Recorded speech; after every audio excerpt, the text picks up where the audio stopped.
ಇದ್ದಾರೆ. ಕೆಆರ್ಎಸ್ ನಲ್ಲಿ ಬಿರುಸಿನ ಪ್ರಚಾರವನ್ನ ಮಾಡ್ತಾ ಇದ್ದಾರೆ. ಸುಮಲತಾ ಅಂಬರೀಶ್ ಪರವಾಗಿ ಇದೀಗ ಮತ ಬೇಟೆಯಲ್ಲಿ ತೊಡಗಿದ್ದಾರೆ ದರ್ಶನ್.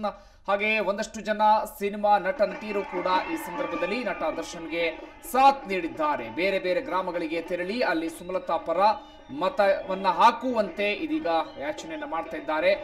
ಸ್ಥಳೀಯ ಒಂದಷ್ಟು ಜನ ಮುಖಂಡರು ಕೂಡ ಈ ಸಂದರ್ಭದಲ್ಲಿ ನಟ ದರ್ಶನ್ಗೆ ಸಾಥ್ ನೀಡಿದ್ದಾರೆ. ದರ್ಶನ್ ಯಾವ ಗ್ರಾಮಗಳಿಗೆ ತೆರಳ್ತಾ ಇದ್ದಾರೆ ಅಲ್ಲಿ ಅಭೂತಪೂರ್ವವಾದಂತಹ ಬೆಂಬಲ, ಸ್ವಾಗತ ಇದೆಲ್ಲವೂ ಕೂಡ ಸಿಗ್ತಾ ಇದೆ.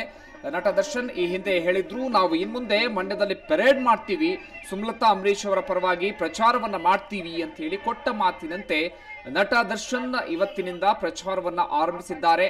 ಸತತವಾಗಿ 16 ದಿನಗಳ ಕಾಲ ನಟ ದರ್ಶನ್ ಪ್ರಚಾರದಲ್ಲಿ ಭಾಗಿಯಾಗಲಿದ್ದಾರೆ. ಬೇರೆ ಬೇರೆ ಗ್ರಾಮಗಳಿಗೂ ಕೂಡ ತೆರಳಲಿದ್ದಾರೆ. ಅದೇ ರೀತಿಯಾಗಿ ನಾಳೆಯಿಂದ ನಟ ಯಶ್ ಕೂಡ ಪ್ರಚಾರದಲ್ಲಿ ಭಾಗಿಯಾಗಲಿದ್ದಾರೆ. ಒಟ್ಟಾರೆಯಾಗಿ ಇದೀಗ ಮಂಡ್ಯ ಲೋಕಸಭಾ ಕ್ಷೇತ್ರದಲ್ಲಿ ಪಕ್ಷೇತರ ಅಭ್ಯರ್ಥಿ ಸುಮಲತಾ ಅಂಬರೀಶ್ ಪರವಾಗಿ ಬೇರೆ ಬೇರೆ ರೀತಿಯಾಗಿ ಪ್ರಚಾರವನ್ನ ಮಾಡಿಕೊಳ್ಳೋದಕ್ಕೆ ಪ್ಲಾನ್ ಅನ್ನು ಮಾಡಿಕೊಳ್ಳಲಾಗಿದೆ. ಒಟ್ಟು 4 ತಂಡಗಳ ಮೂಲಕ ಪ್ರಚಾರವನ್ನ ಮಾಡಲಾಗುತ್ತೆ. ಒಂದು ಕಡೆ ಸುಮಲತಾ ಅಂಬರೀಶ್ ಹೋದ್ರೆ ಮತ್ತೊಂದು ಕಡೆ ನಟ ದರ್ಶನ್, ಅದೇ ರೀತಿಯಾಗಿ ಇನ್ನೊಂದು ಕಡೆಗೆ ನಟ ಯಶ್ ಹಾಗೆ ಅಭಿಷೇಕ್ ಅಂಬರೀಶ್, ಈ ರೀತಿಯಾಗಿ 4 ತಂಡಗಳನ್ನಾಗಿ ಮಾಡಿಕೊಂಡು ಬೇರೆ ಬೇರೆ ಕಡೆಗಳಲ್ಲಿ ಭರ್ಜರಿಯಾಗಿ ಪ್ರಚಾರವನ್ನ ಮಾಡೋದಕ್ಕೆ ಪ್ಲಾನ್ ಅನ್ನ ಮಾಡಿಕೊಳ್ಳಲಾಗಿದೆ.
ಆದ್ರಿಂದ ದಯವಿಟ್ಟು 18ನೇ ತಾರೀಕು ಇಲ್ಲಿ ವಯಸ್ಸಾದವರು ಇದ್ದಾರೆ, ದಯವಿಟ್ಟು ಮನೇಲಿರೋ ಎಲ್ಲಾ ಯಂಗ್ಸ್ಟರ್ಸ್ ಗಳನ್ನು ಕರ್ಕೊಂಡೋಗಿ ಅವ್ರಿಗೆ ಕೆಲ ಸಂಖ್ಯೆ ತೋರಿಸಿ ಅವ್ರಿಗೆ ಬಹುಮತದಿಂದ ದೇಶೀಯರಾಗಿ ಮಾಡ್ಬೇಕು ಅಂತ ಹೇಳಿ ಎಲ್ಲರ ಹತ್ರ ನನ್ ಕಳ್ಕಳಿ ಪ್ರಾರ್ಥನೆ.